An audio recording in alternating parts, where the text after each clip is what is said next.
Welcome back to Growing Through It, the space where we focus on growth, healing, and motivation, one conversation at a time. Today, I am joined by my good homie, Shawn Ahmed. Now, Shawn is an actor, producer, and writer, fresh off the world tour of, I apologize if I butcher this, Mahabharata, an award-winning epic 6-hour theatrical production with stops in London, Australia, and New York City. You might recognize Shawn from shows like Star Trek, Strange New Worlds, Coroner, or DC, Legends of Tomorrow. He just wrapped filming on season 4 of Paramount Plus's hit medical drama SkyMed. He also sits on the board of directors at POV Films, a not-for-profit helping marginalized, low-income youth break into the film, TV, and advertising industries. Shawn and I actually also share the same agent, which is kind of how our friendship formed. Shawn, welcome to Growing Through It. Thank you. Shout out Murray Gibson at Red. Shout out Murray Gibson at Red. So this is actually our second time recording because my memory card had an issue, so we had to start again. So take two. Two is take all right. two. We were right on it. But let's talk about how actually you and I connected and how we met. With finding out how Murray was our agent. Do you actually remember that story? I think my buddy Ryan, also named Ryan, Alan. Shout out to guys named Ryan. Producing. Shout out to guys named Ryan from Scarborough. And I was casting a show called Right Under My Roof, and Ryan recommended you, and he said, "Oh, I know this guy Ryan Rosary. He might be really good." So we reached out and we started talking on the phone, and I was telling you about the part and telling you about like what we needed for the role. And in that we started talking about your agent. And then I was like, hold on, who are you with? And then we found out we were with the same agent. And then it's been friendship ever since. Yeah. And ever since that time, we normally will like send Murray a photo, which I think we need to do today. I'm going to definitely take a photo and say, look who I had on my podcast today. Yeah, man, it's been like a really great friendship, and you've been someone that I've always confided in, and vice versa. We talk about the industry.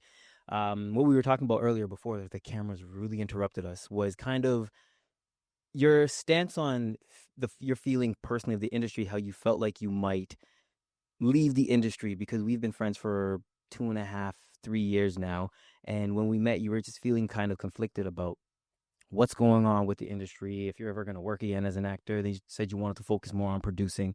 So if you want to share a little bit about that. Yeah, of course. I think, about 2 years ago, I kind of made a decision, and things weren't going like, it wasn't like sky is falling situation for me, but things had slowed, and I was kind of looking at the industry and looking how dramatically it was shrinking and how quickly it was, and just thinking like, what kind of career would I really have 5, 10, 15 years down the road? So instead of making like a really rash decision, I just thought, let me take 2 years and really push forward and see what I can accomplish, and see if I can significantly in some way move the dial forward, as they say. So yeah, I just kind of gave myself that time. If not, I also started producing a lot more seriously and starting to direct a little bit so that I could maybe potentially consider a path that I can make behind the camera. Yeah. And then I was ready to leave. I was like, kind of like, the writing's on the wall. I don't know if this is a career I want anymore. I was very happy with what I had at that point. I did this world tour of Mahabharata for the first 6 months of this year. And I just thought like, okay, like this might be the last time I act. And I thought, as I was saying to you earlier, I was quite okay with that. I was like, the final stop was at the Lincoln Center in New York. And I was like, well, what a great way to finish my career as an actor, to be in New York City on this type of stage with this type of show and finish it. And I was like, that's good enough for me. And if it doesn't work out after this, then I'm ready to move on. It just so happened a week later, after coming back, I booked a regular role on SkyMed this season. So I've been doing that for the last 3 months. And then now I'm kind of back to the breadlines, trying to figure out where my next project is going to be. And still stuck in this crazy, stupid industry. It always pulls you back in, man. It's like, it does. You're like, all right, I'm done. I'm out. I can't. Yeah, I started to more. make peace with leaving. I was like, oh, this is okay. I've had a good ride. It's and ready to go. It always pulls you back in. Like it always. I was telling my my nephew. He and I were having a conversation. We went out to a bar with a buddy of mine, and I was kind of explaining to him what auditioning is like, because he's kind of getting into modeling now. That's kind of his thing. And while we were having the conversation, I was like, this is what acting is like. It's like you're hanging out with a girl and you and her are having a great time, and all the feelings are coming up, your body's feeling all the things, and then she's like, okay, I'm gonna see you later, and you're like, oh, all right, I'll talk to you soon. And then you see her, and the next time you do, she's with a British guy. Like, that's what acting That's pretty much feels it. like. That's literally, it's like they're always going British, There's always a British guy. There's always a British guy. That's what it feels like. And sometimes I'm like, man, do I still want to keep acting? Because we love what we do. Like, Yeah. let's keep it real. Anyone that I know that is an actor, they love what they do because there's something just so magical and beautiful about it. But it's a lot of like the back and forth. Will I book? Won't I book? Will I get hired? Won't I get hired? Mm-hmm. Now, something that you're starting to take a little bit more control over is on the production side of things, being a producer. What really inspired you want to go down that path to want to become a producer? Honestly, I fell ass backwards into it. Years ago, I just assumed that because I wasn't working as an actor, I should start writing because that's what everyone was doing. So I started writing stuff, and I wrote like a TV pilot with my buddy Scott Lever. And once we had written it, we were like, well, how do we make it? And then we had to figure out how to do that. So I learned how to edit, and I learned how to produce things, and we learned how to hire people and build a crew, and we shot it and we made it. And we worked with a few people that kind of had a little more experience than us that were able to kind of help us out with that stuff. And then we kind of just did that over and over again a few times. We sold a few shows to Bell 5 TV1. And as we were doing that, I think when I reflected back on all that stuff, what I realized was I'm not that great at the writing part of it. I don't have the same engine, the same heartbeat that I think other writers have, that I know I have as an actor. But at the producing side, I was actually pretty good because I'm good at where money meets art. Like, I'm good at problem solving in a creative way when you're low on cash and have a really ambitious idea. So then I was like, maybe I really should be more serious about being specifically a producer opposed to just a writer that's also producing their work. So that's when I started taking on other writers' work. And that's kind of just been what I've been up to for the last couple of years. Mm-hmm. Yeah. Honestly, I think that's such a smart thing to do because I feel like now you're taking a little bit more charge of your career, and also helping others potentially get work as well, because you're not just sitting around and waiting for things to happen. You're completely taking full ownership of the things that you want to be put in or the things that you see other people being put in. So, man, kudos to you for doing that. I think that's honestly just like a beautiful thing. And I was telling you when we were sitting down eating earlier today, Yeah. like, man, I'm really proud of you for doing Thanks, that. man. But honestly, I think you're one of those dudes that really is deserving of all the things that are coming to you right now, just because you're so hungry, you're so driven, and you're such a what was the word that I used earlier? Such a like Handsome. You know what? I did say handsome. I do say handsome. Come on, man. Look at that hair. Look at that face. That jawline. It's a wig. It's a wig. It's and these are dentures. You gotta put just a big facade, man. This whole industry is just a pile of shit. That's what I'm embracing now. Man, you know what? Honesty is the best policy, right? Yeah. No, man, but like, you're such a you're a thoughtless person. You care about others, and I think that's a beautiful thing to have, especially in an industry with acting where entertainment, you can be so it's very easy to be like, yeah, look at me, I'm the star, I'm the guy that everybody's gonna be paying attention to. But you're like, cool, I'm here to help others, man, and to work with others. Like, dude, that's such an admirable thing. Have you always been that type of person, or did you kind of have to grow into that kind of guy? I don't really know how to answer that question. I know that one of my favorite parts about working in entertainment is just this idea that the sum is greater than all the parts. Like, watching something come to fruition that you wouldn't have been able to do alone, and everyone next to you would not have been able to do alone, but somehow together, by some miracle on earth, you're all able to put this thing together and make it work and, do this ambitious shoot or whatever it is. That to me is always like the things I reflect on with the most admiration. So why entertainment? Why not, you're a brown guy. Why not doctor? Why not pharmacist? Why not lawyer? Like, why not engineer? I think I just have too big of an ego. I don't know. I think being an actor or an artist is like a daily exercise in delusion. Mm-hmm. Like, no one that is like, I'm a rational person. No rational person should stay in this industry. Really, I know this podcast is about hope and growing and stuff, but really, no one should have any hope. We should all be hopeless. I'm hopeless at this point because there's nothing to be hopeful for. The industry is shrinking. Like, where are jobs going to come from? I don't understand how an industry is going to thrive. but I really love it when it's good. So When it's I'm good, it's sticking around. Yeah, no, that's true. And When it's it's all I really know how to do right now. So I totally agree with that. so I don't. I'm stuck. Yeah, Yeah. it's like a prison. I'm in an artistic prison. You're in an artistic Yeah, prison. I I'm totally, like a mine totally stuck agree in a with that. box that I've created myself. Right. Yeah, and I can't get out. And you can't get out. Yeah. So my question for you is, when you told your parents, "Hey, mom, dad, auntie, uncles, I'm gonna be an actor," how did they take it? And like, did you have any pushback on that, or were they like, "Oh yeah, go for it. We're here for it." It definitely wasn't the latter. I got pretty good parents, and especially like in terms of like typical South Asian parents. My parents obviously wanted me to go to university and do all those things. Um, but they were also like pretty good about letting me take the lead on it. Hmm. So when I was like, oh, I really want to take this acting thing a little more seriously, they were like, sure, you can, but you should also go to university. Like that would make us feel better as well.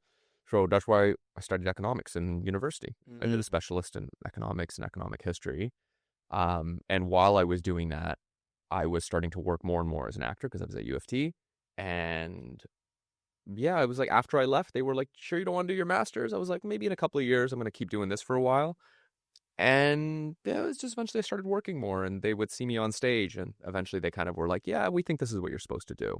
So it wasn't like a decision on a certain day or like I had to convince them. It just took a long time. And fortunately, they gave me a lot of patience and grace to kind of figure this out. And they weren't ever really super hard on me. I think at the beginning, probably deep down, they didn't believe that I was going to do this, which is, again, very reasonable and rational of them to think of because this industry is crazy. It really is but crazy.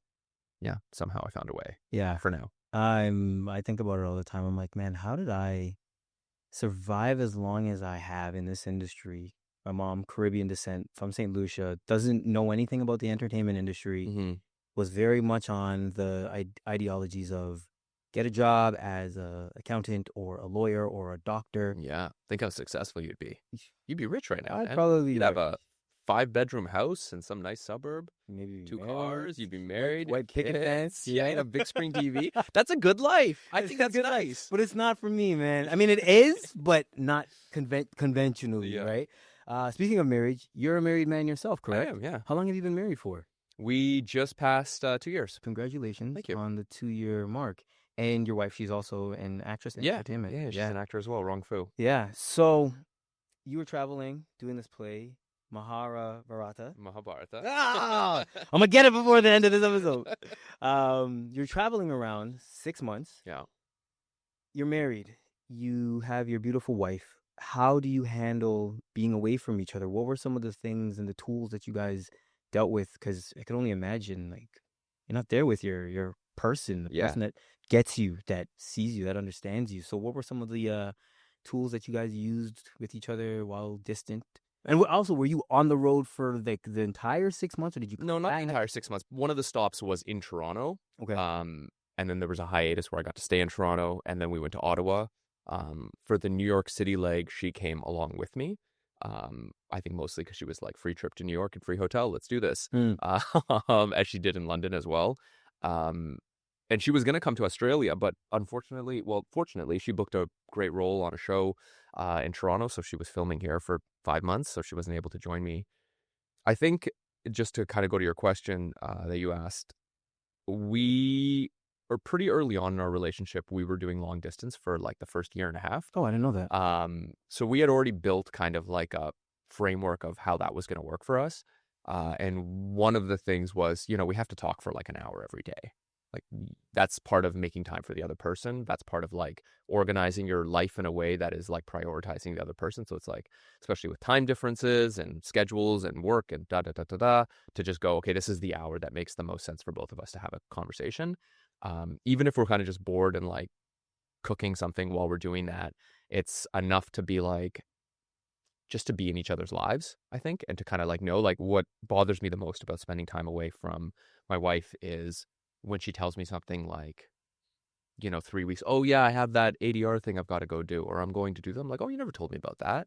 And it's like, oh, we never had the time to tell each other about that. Or if I tell her something like, even mundane about my life, obviously the important stuff we're always very aware of.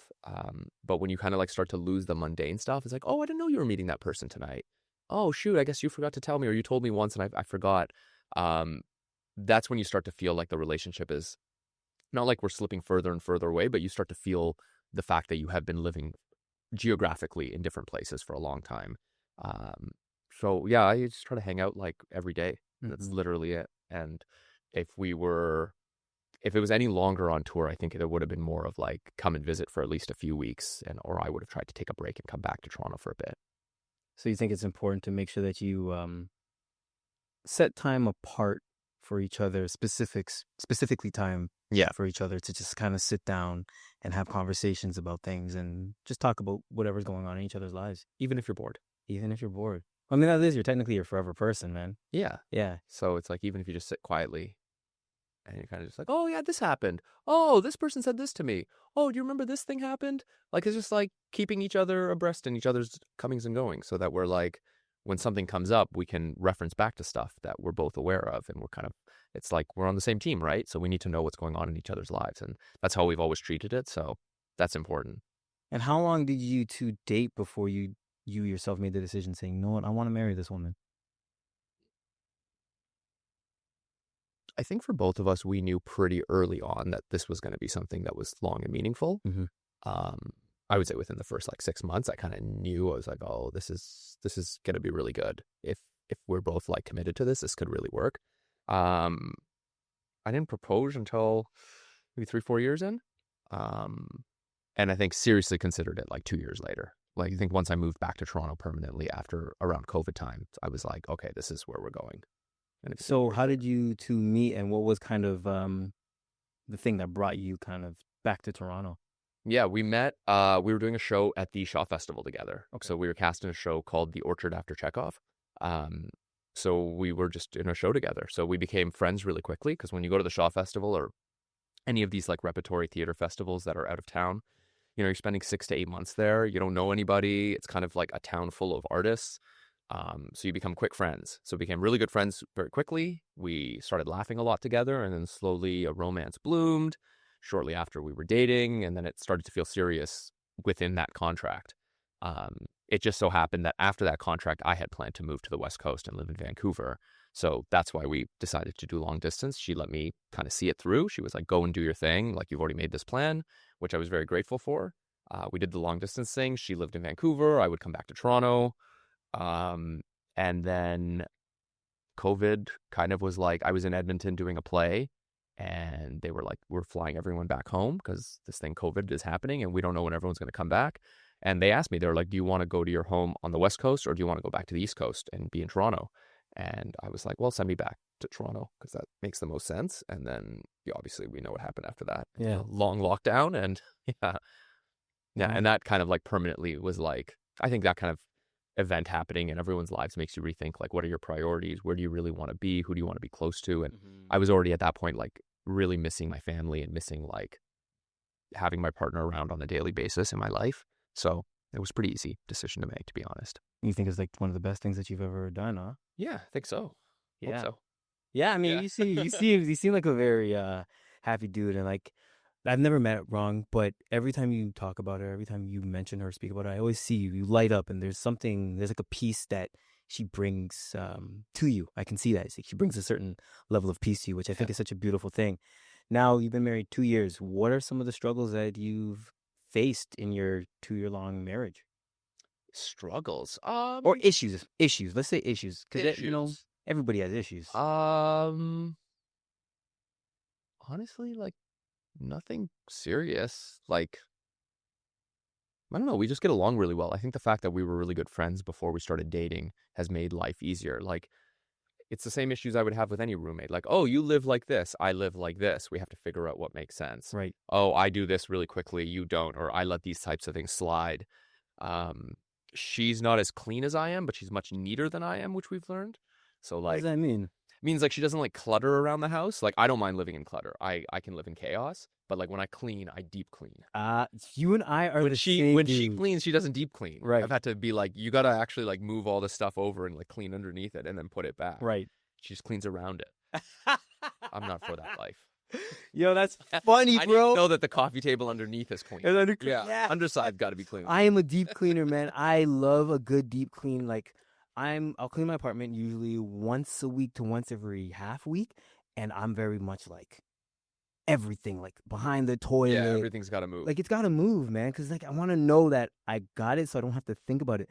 My girlfriend, she's not. Not about that life. She's not about that life, Yeah. bro.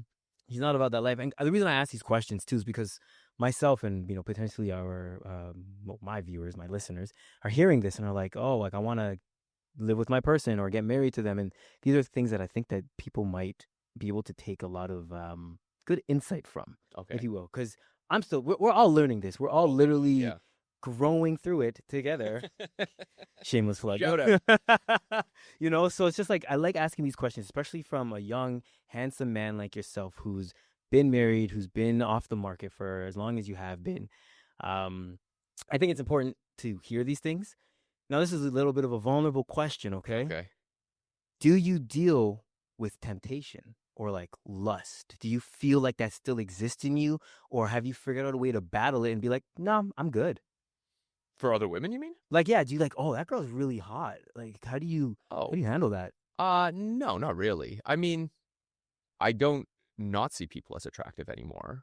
And yeah, like I don't not see people as attractive, and that would be crazy. I'm not like blind to like what's happening around me, but I don't know, pretty happy. So like, I'm not like imagining relationships with other people in any way. I love that, man. That is such a beautiful answer and like honest. And I know you're an honest guy. You're a very honest guy. Yeah. So that is not a bullshit answer at all. I know that's like truly straight from the heart. Because again, like you're on the road 6 months. She's not there all the time. And we hear stories of people getting caught up in situations and in things all the time. And you're the kind of guy that's like, no, I'm good. Like I'm very happy with what I have. I'm so good at living, being alone that it doesn't bother me. Like in a way, like sometimes it's like a relief to just be like alone for a long time. So like I'm very good at like just being like, oh, I'm left to my own devices. Just gonna go and drink with my castmates and then go back and go do this show and then watch TV for 2 nights straight and smoke a joint and go to sleep. And like I can live like that for a long time. Yeah. Yeah. Yeah. Such a dude, man. Such a dude. Yeah. Now, I want to talk about like your mental health and when you went through that period of your life when things weren't happening the most positive for you, or like in a way that you wanted it to go. You weren't booking, you weren't working. No. What were you doing to kind of keep yourself sane and work on your mental health? Like you were even sharing, you came very close to a pretty big project. Yeah. And it didn't go your way. And you were like, you sent a whole long email to Murray. And yeah. How do you recover from that? How do you, like what's your recovery process like? I don't know, man. I don't know. These are hard questions. It just sucks. I don't think there is a recovery process. It just sucks. It's just really shitty when you lose out on something that you really want, or if you're not getting the opportunities that you hope for. It just really sucks, and it's shitty, and it ruins your days, and you lose sleep over it, and the worst parts about you come out. I think the thing that I always find is like solace in art and in creating art. So I think that's part of the producing thing, is like in some way I have to be working towards something that's artistic. The only like tactic that I have besides just feeling it and going through it is or growing through it. The only tactic I have is like to consume myself with so much, if you want to call it busy work or new endeavors or new ideas, so much so that I stop thinking about the other stuff. That's the only tactic I have. Distract yourself. I just distract myself until something good comes along. This is the only thing I'm able to do. I actually get that, because when things aren't going the best in my own life, I try to find different ways to distract myself. Like this industry is such a heartbreaking industry. Yeah. It's a beautiful industry. Yeah. When it's good, it's great. When it's good, it is phenomenal. Yeah. But when things aren't happening, I truly do try to find so many different things to distract myself. And something that I struggled with for a very, very long time was I used to be like, oh, I'm going to do X, Y, and Z when I book this role. I'm going to travel here when I accomplish this thing. Yeah. And I realized life is still moving. Like 100%. that shit does not stop and wait for us. It's gonna just keep going. And that was something that I had to really sit with and understand. Oh, it's gonna keep going, whether something good happens to me or something bad happens to me. Like I gotta keep going. Did you ever struggle with that? Did you ever You know, it's feel, funny you say especially that. I remember in my like 20s when I was first in the in industry, your I had youth? this like my youthful days. I had this like fantasy in my head that I would, because I always wanted to learn how to play the piano because I was just quite fascinated by the piano and I Okay. love music, but I had like very little musical talent.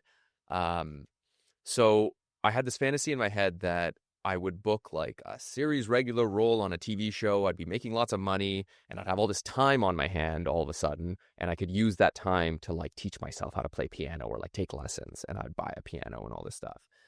And I remember when I turned 30, I thought to myself, like, well, that hasn't happened. But I still want to learn how to play the piano.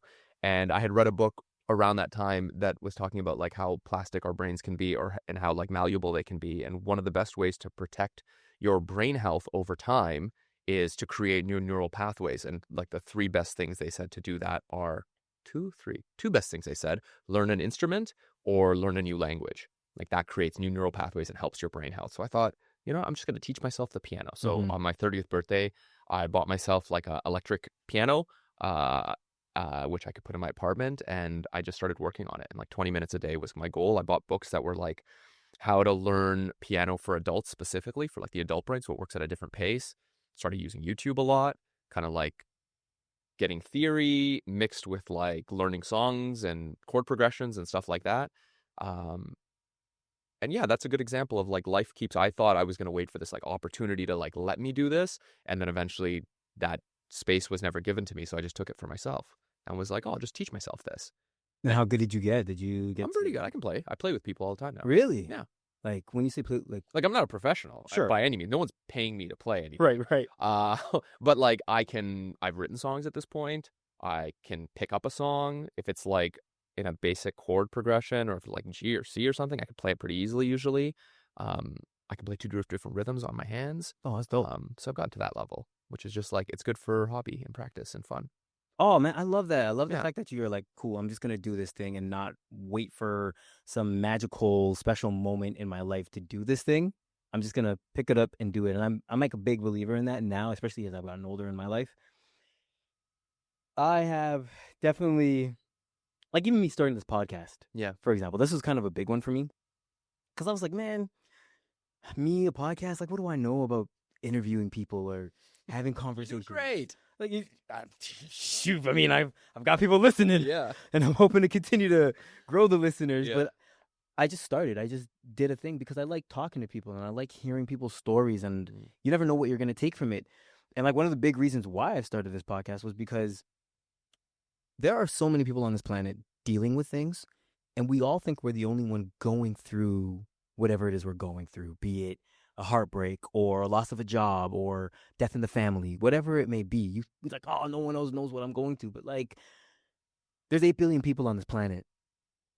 Yeah. There's a very good chance at least 100 people know what you're going through.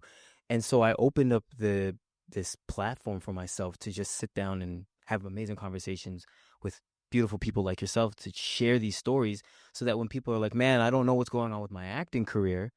Oh, why don't I think about maybe doing the producing thing, which you never know where that's going to take you to. Or, oh man, I really want to learn how to play the piano or play the guitar. Okay, go and buy a guitar. Like YouTube's the greatest. Well, that's why I think that's why I said I crowd myself with artistic kind of ambitions and endeavors when I'm in a bad space, not to a little bit of a distraction game from like the day-to-day anxieties of this career. But the other part of it is that whatever that pain, desire, that wanting, like whatever that is inside of you, like the language I speak is art, and I know how to articulate things that are happening inside of me and present them in an artistic way and in like my own artistic way. So like that's, as an artist, like that's your secret power. That's your superpower, right? Like you can write comedy or you can write drama or you can make films or you can write poetry, whatever it is. So it gives you an opportunity to take that thing that you're feeling and actually it's an outlet for it in a way. Like you're able to kind of like repackage it and go, well, this is what it is, and this is how it fits into like the world. And if people can see that and appreciate that as well, because there's definitely going to be people that are, feeling the same thing you're feeling, then, people are able to appreciate that and enjoy it. And what more can you ask for if you're putting art into the world? I totally agree with you, especially because I believe that every single one of us, every human being on the planet, we are artists and creators to some capacity, be it creating children or um, creating stories and memories. Like we are all artistic in some capacity. Mm-hmm. So I think it's important for us to like find that outlet and put it out there, Yeah. Yeah. Sometimes I'll hang out with friends or like group of friends that maybe I don't know very well, and maybe they're not from artistic disciplines. And I always get the comment, oh, you tell stories so well. Hmm. And it's not like something that's just like natural to me. Like I've been telling stories for a long time, but it's like a discipline. Like I know how to tell a story. I know if I'm starting to tell a story, there's a beginning that sets something up. We get to the meat of the story.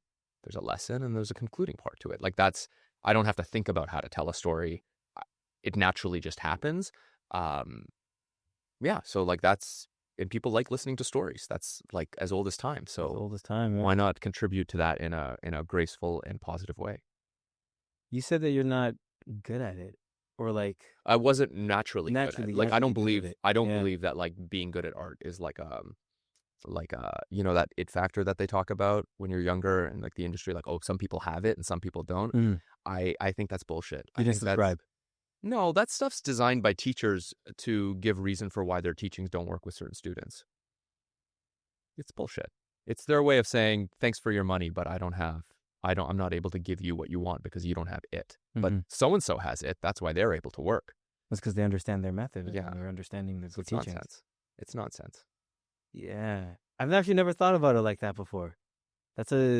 Yeah, there's certain people have a predisposition to it and a proclivity to it for sure. If you grow up with teachers in your household, you will have a certain level of understanding of literature maybe, right? Especially if they're English teachers, because you've read a lot of books and your parents read a lot of books to you. Like there's certain stuff innately that will be in you that some people might see as quote unquote it factor. But it's not something that's unlearnable. It's just everyone has their own path and you got to figure out how to like find it in your own way and what works for your life, and the stuff that doesn't work, to recognize that and then figure out how to make it work. And like there are like books for literally all of this. If you want to be a better storyteller, a better musician, a better artist, a better actor, there's books and stories and YouTube tutorials for all of it. It's all learnable. Has anyone ever told you that you do or don't have the it factor? I've been told I don't have it many times. By casting, by friends? Well, casting would never do that because they're smart enough to hedge their bets. Nor do I know if they believe it or not. But yeah, I've been told there have been teachers that have kind of been like, not for you. This industry may not be for you. Mm-hmm. And that's fine. How did that make you feel hearing that? Like, well, it sucked at the time. And it was more, I think I was told a lot more when I was younger, still in my earlier, really still breaking into the profession. I was more confused because I was too young to really handle it. If someone told me now, I would think it's hilarious. Mm-hmm. And I would probably fight back. But... Let me throw some hands. Actually, I had a dinner a few years ago with someone who runs a very, very popular acting school out in Vancouver. And she was trying to tell me, this is an older lady who I will not name. She was trying to tell me that she was able to recognize when her students came in first year, whether they were going to have it or not, whether they were going to be professionals or not.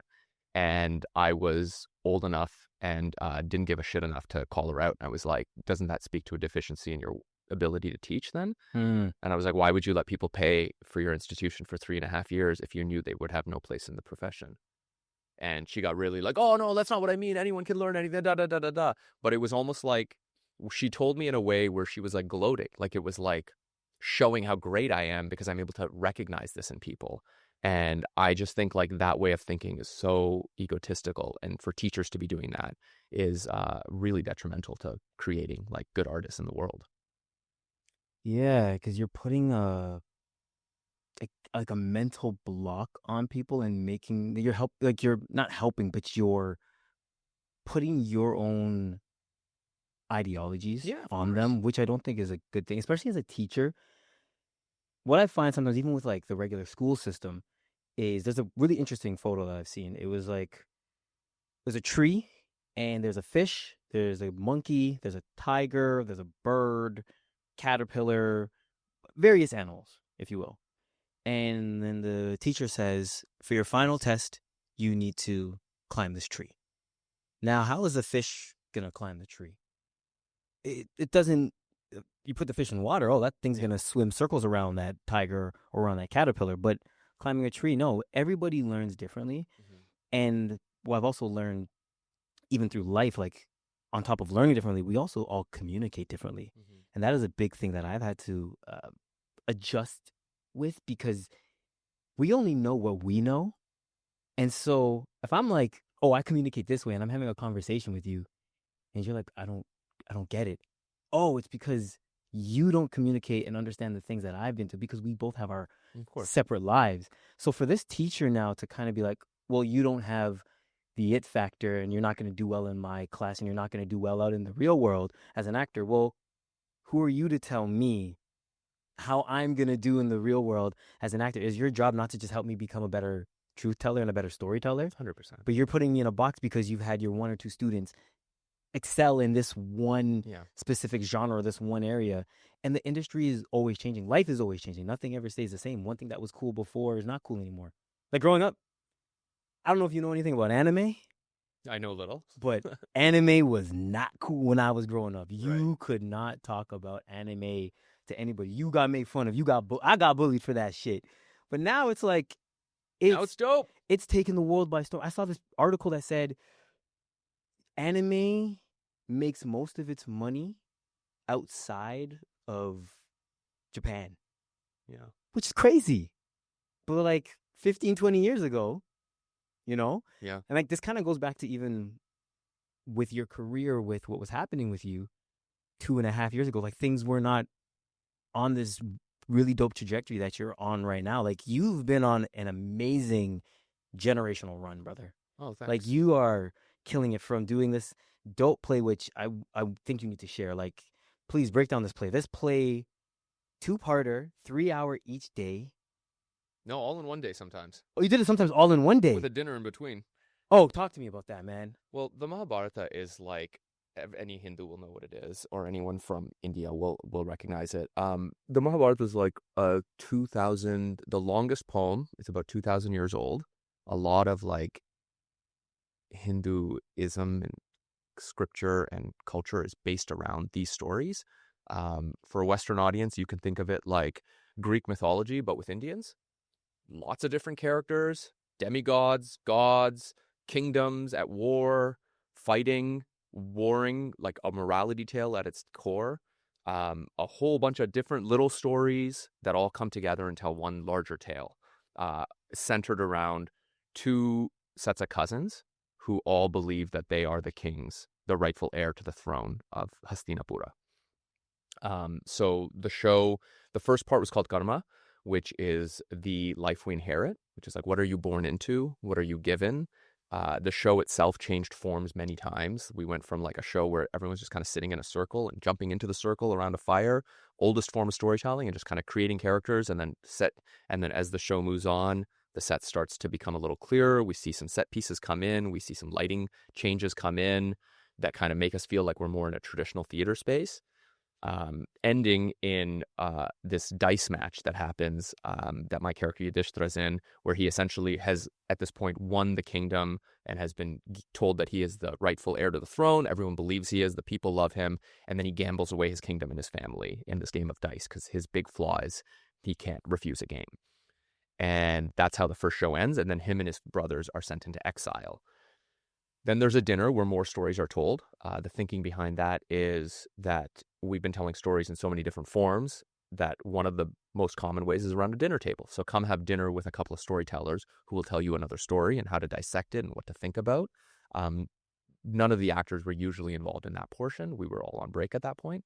And then you come back at night for what starts as a very heavy multimedia piece which is they have now come back from their exile, but their cousins refused to give them their piece of land that they were promised. So now they're going to go to war. And it's this great battle that they fight, the War of Kurukshetra, where over 1 billion people die.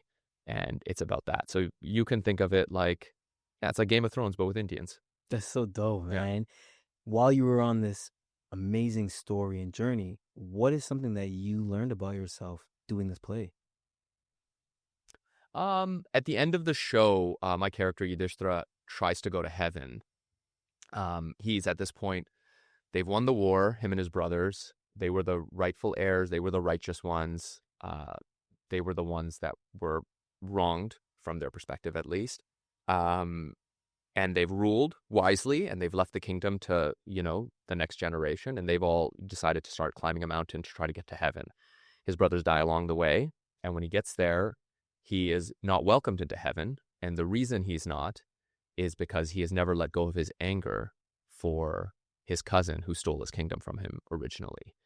So even though he took it all back after some time, he never forgave his cousin or his family members for what they did. And I think that was something I struggled with, like, all the way while building the show and while running the show. But I think, like, we have all these things happen to us in our lives that, undoubtedly make us very angry about the world. And there's no shortage of reasons to be upset right now. So, and it's okay to be upset because that helps drive you and it helps sometimes let you be ambitious and make decisions. But also, like, in a lot of ways that can hold you back. And I think, like, one of the big lessons from the show is, like, until you release the anger from within yourself, the anger you hold towards other people, you can't really expect to find peace yourself. I agree with that 100% because I had gone through something and I held a little bit of animosity towards a couple individuals. Yeah. And someone said this thing, which it's like makes sense. Being angry and hoping something bad happens to someone is like you drinking poison and expecting them to be poisoned. Right. Yeah. Right. And I realized when you hold on and hang on to the anger and you keep it in your heart and you keep that in your being, it's hard for you to sometimes think clearly, or it's hard for you to even be blessed in a certain type of way, because I think we all need to, like, it's okay to be angry, but it's about how we move forward past anger, because I have had to learn that forgiveness is not about the other person. It's actually it's for yourself. Yeah. So that so you can stop drinking the poison, so that you can stop wishing ill on somebody else, because you're not doing yourself a service. You're doing yourself a disservice at that point. So I'm glad that you were able to understand that for yourself and, like, take that message. And yeah, anger is just it's like you said, it's normal. We all feel it. 100%. It's a normal response. And when that response comes up, it's, again, what helps us organize and collectively go, hey, this is something that's wrong, or it's a signal to your body and to those around you, like, hey, something's wrong. There's something has happened here. This is why I'm angry. But holding it is quite destructive to yourself and your own, not even your growth, just like the way you move through the world and the decisions you make. Like, if they're informed through anger, I don't know. I don't think that's going to end very well. I try to never make any decisions from an emotional place. I don't think it's helpful at all. Especially when I was younger, I was a hothead. I was a very hot-headed kid. So I would make a lot of decisions. I would say things to a lot of people from a place of anger or from, like, an emotional state. And now I do my best to kind of simmer, stay calm, okay, process, feel it, take a breath, and then go forward. And I'm at a clearer headspace, because I'm pretty sure you've been there too, where, like, you're in a disagreement with someone and you're like, yeah, well, whatever, you're stupid. And you're like, oh, so you think I'm stupid? And it just keeps piling on top of each other, right? So would you say that's one of your biggest achievements that you've accomplished this year, is the overcoming and realizing to let go of anger? Well, I don't think I've overcome anything. I just understand it a little better, I think. I just want to rephrase that, because it's not like I've, like, let anger go by any means. I've just started to understand what it's doing in my life and where it's useful and where it's not. I like that you said that you've because I don't want to not be angry. It's the same way, like I was saying, like, earlier, like, being in this business is an exercise in delusion. I also don't want to not be egotistical, because I need that to survive in this industry. If I didn't have that, there's no way I would have stayed. Like, no rational person will stay in this industry. That's basic, Yeah. right? Like, it's a stupid industry to be in, and it makes zero sense. So you have to be a little like delulu to stay. Right. So I hold those things that help me stay there close to me because they help motivate me and they help keep me going. But it's like, at what point do they flip into something that's toxic and holding me back, or like affecting personal decisions and personal relationships? That's where it's like a problem. Mm-hmm. Before that, it's just a normal emotion that is a signal to me going, okay, this is what I need to do next. Yeah. My surroundings are telling me something. My body is telling me something. You seem like you've done a lot of work on yourself. I can see that. I can see, and even like the 2 years that I've known you, I can still see a lot of changes from the guy you were then to who you are now. Okay. Which I think is a beautiful thing, like the growth, growing through it. Yeah. Damn, you said it before I could. But that's literally what this is about. It's just about growing through the things that we've been through and how we are able to reframe or change our perspective on things. What's something that used to matter to you that doesn't matter any longer? What's something that used to matter to me that doesn't matter any longer? I guess in the context of our industry, I think before, this would be many years ago, I was much more aware and obsessed with like how often I was auditioning. Okay. That was something that mattered to me. Like, it was like a signal to like my worth was like 3 times a week, 4 times a week. How many of those were good roles? How many of this? And like, if it doesn't happen for a couple of weeks, something's wrong. I just don't care anymore. Sometimes I go months without auditioning, and sometimes I have like 7 in a week. I just don't care anymore. You no longer attach your value to how often I audition. Yeah. Because there's an ebbs and flows in this industry, and you can't really predict it. And there's so many decisions happening that have nothing to do with you and are outside of your scope that like it's not worth fussing about. Now, if I went a year without auditioning, I'm sure I would start to panic.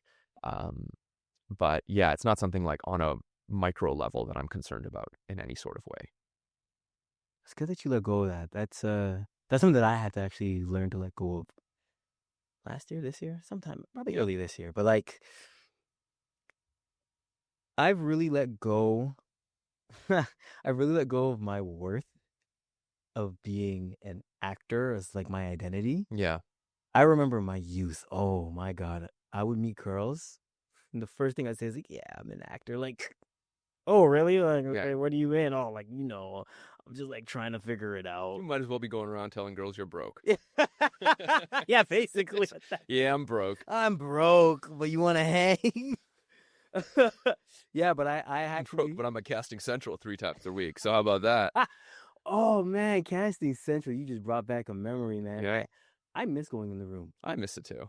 I miss like... Yeah. For the non-actors listening, back in the day, we used to go physically in audition rooms, and you would see other actors there, and it was kind of cool because you'd see people that you wouldn't always normally see, but you kind of had like a relationship with. It's the closest thing we have to coworkers. Yeah. Any sort of like long-term way, because if you work on a project, it's so intense and so quick. Like, when do you ever work on a project that lasts more than 4 or 5 months? Usually way shorter than that. So this is the thing that year over year, you start seeing the same people. It's, maybe not people that are like close friends, but you see someone and you're like, hey, what are you doing after this? I got 2 hours to kill. You want to go grab a coffee? Yeah. Like, I miss the community aspect of auditioning the most. Like, I miss seeing my actor friends and like hanging out with them, because now I only really see them on social media. Right. Or like at a party every now and then, but not like I'm not able to like one-on-one see them or like run into them in the same place 3 times in a week and go, oh, we really should hang out sometime. We've lost that ability. And like, it's also like just it can be like a productive check-in too. Like, sometimes if you're feeling a certain way, maybe they're feeling the same way. You're auditioning for something and you're like, this is dumb, right? And then you talk to someone else and like, it's dumb. You're like, okay, it's dumb. Yeah, okay, we're on the same page. Like, you don't feel like a crazy person. Like, you couldn't figure something out. Yeah. It's a good way to like balance a lot of things, because you see other artists that are going through literally the exact same thing that you're going through at that given time. So losing that has been like a huge blow to like the psyche of the actor, I think, and our like mental health, because now we're just like sending tapes into the ether that I'm pretty sure like a casting assistant maybe watches for 5 seconds in an Uber ride on their way to like a Christmas party before they swipe left. And then you're like, I put 7 hours into that tape. Right, just studying and getting the studio and the... Yeah, I worked really hard to do that 4-minute tape, and you watch 5 seconds before you were like, not for us. Right. And I do think they do their best to try to, like, casting, to their credit, I think they do their best to watch everything and give everyone a fair shake. But, it's just like the optics of it. Sitting as a producer, that's what happens. Sometimes you're like in a crunch time and you're like, we have to cast this role by the end of the day and we've got 30 tapes to look at. If you know in 10 seconds that's not the person, you're going to move on, regardless of how much work that person put in. Got to do it.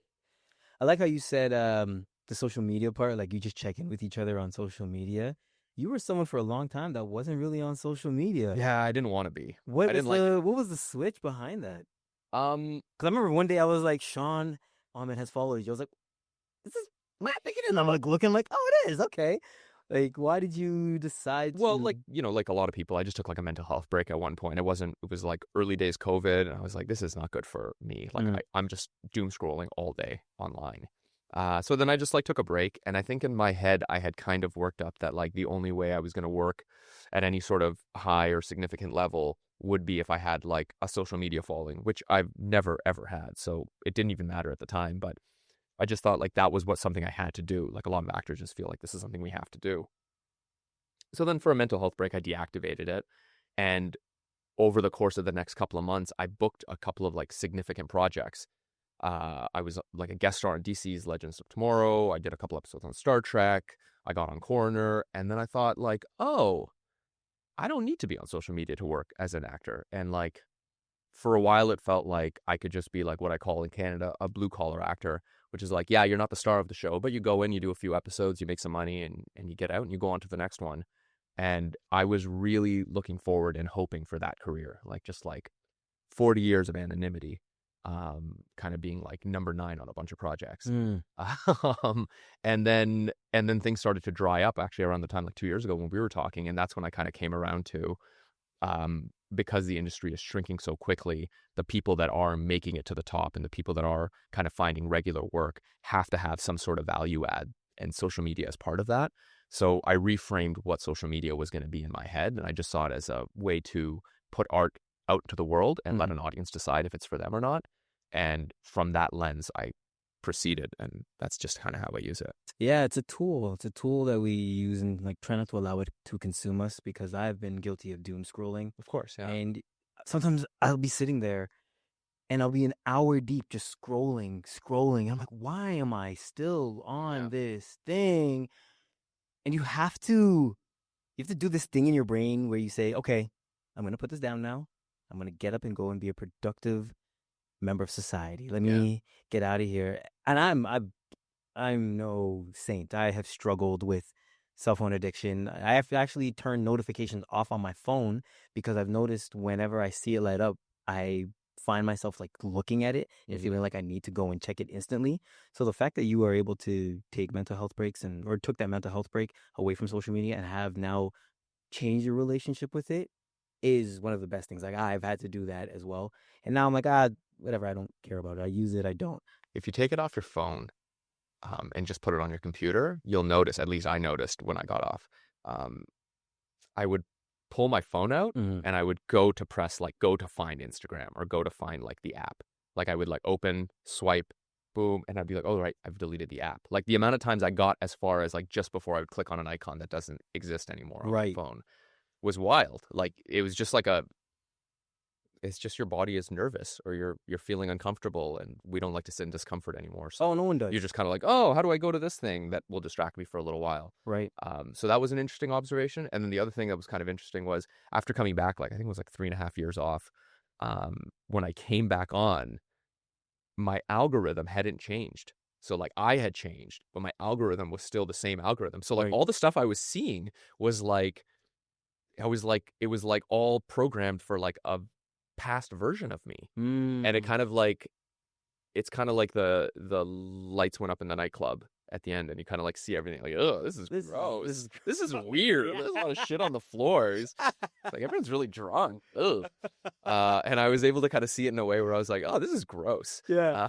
So I'm gonna go do my thing, and it's not perfect. it's probably not even that good. But so what's your relationship with social media like now? Because you are on it, like Yeah. especially Instagram. I do see you post every once in a while. You've made some funny videos, but you don't. It doesn't seem as if it consumes your every being. So, what's your relationship with it like now? I think what I had to come around to as an artist is like, an artist doesn't exist without an audience. I fundamentally agree with that. Like, Oh, that's bar. Say that one more an time. artist does not exist without an audience. Like, it's not art until an audience decides it is, Yeah. or judges it, or not even judges it, but views it, right? Or receives it, whatever your art and discipline is. So, like, to be an artist and work in film and television, where you work oftentimes so infrequently, so it's like, what am I working for? To say 3 lines on some random procedural? Like, that doesn't make any sense. So you don't really like feel like an artist. So for me, I just thought like it would be crazy for me to deny the fact that there's an actual audience waiting in the palm of my hands here. So I looked at it from that perspective, and I just thought like, well, let me put art out that maybe the few people that, like, my few friends and family that follow me might appreciate. And if that grows, then that grows. And if it doesn't, that's cool too. Like, it's fine to make art for just a few people. And let them appreciate it. And if they have a chuckle, then that's good. That's a great way to look at it. You just let it go and put it out into the ether, and Let's see how it is.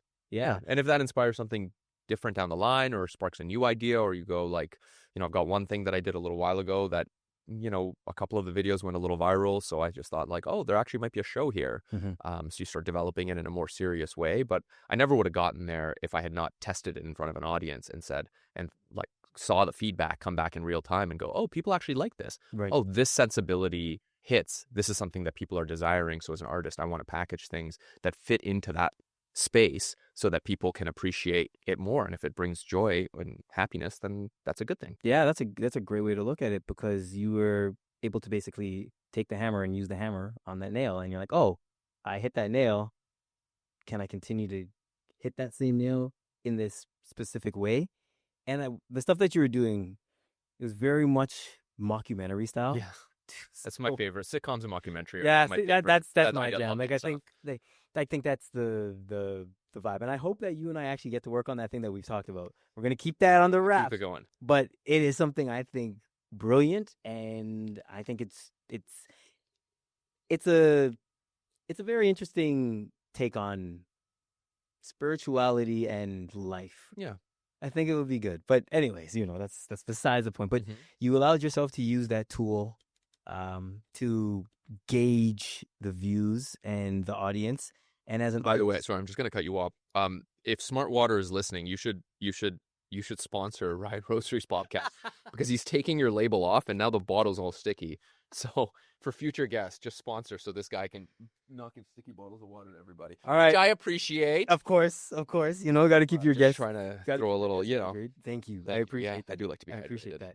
You know what? I'm going to try to reach out to them and see if I can get a sponsorship. I'm going to try it. Clip what I just did and send that to them. Just see if it works. Them.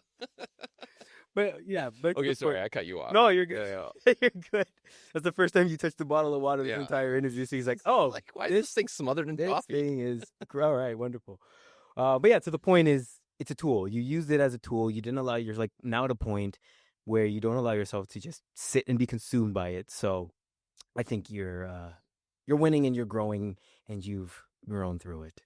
Fingers crossed. Fingers crossed. Yes, Shawn, man, thank you so much for coming on today, for sharing your insight of entertainment industry, answering and indulging in my questions of like marriage and life.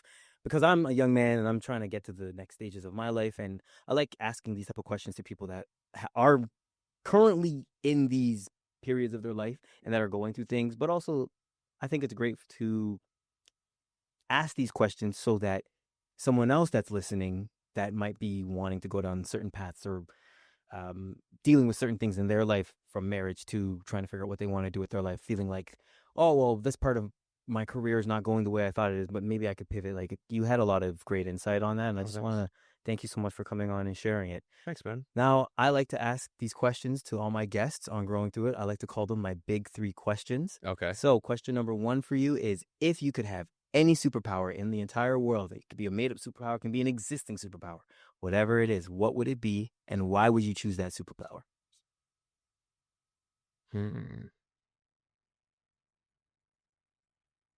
I feel like I have a good answer for this from a while ago that I thought of, and now I can't think of it. It would be. Oh, you know what would be interesting? If I could stop time. Okay. I don't know if I want that superpower, but it would be interesting. Okay. And I'm just thinking about it now because I'm like, if I could stop time, I could think about my answer right now, and I could start it up and give you a really smart answer, and I'd probably seem a lot smarter than I am. But oh well, I'll have to live with this now. Stopping time. Yeah. So you would have the ability to stop time so you could come up with better answers. Yeah. That'd be good, right?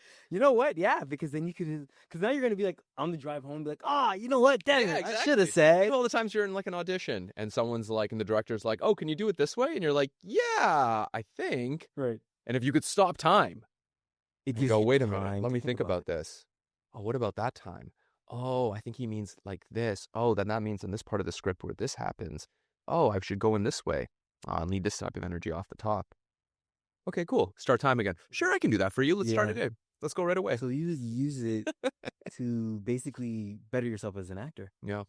You know what? That'd actually be a really good power because entertainment, it's like, hurry up and go, hurry up and go, hurry up and go. Like, yeah. Now okay, stop, but we got to keep going. Yeah. If you could freeze time, oh man, yeah, your character analysis and your decisions would be phenomenal. You would never feel, you personally would never feel rushed. You'd be winning all the awards. Everyone's like, man, you're so good. You're like, yeah, you know, I just... How does he come up with all those great improvs all the time?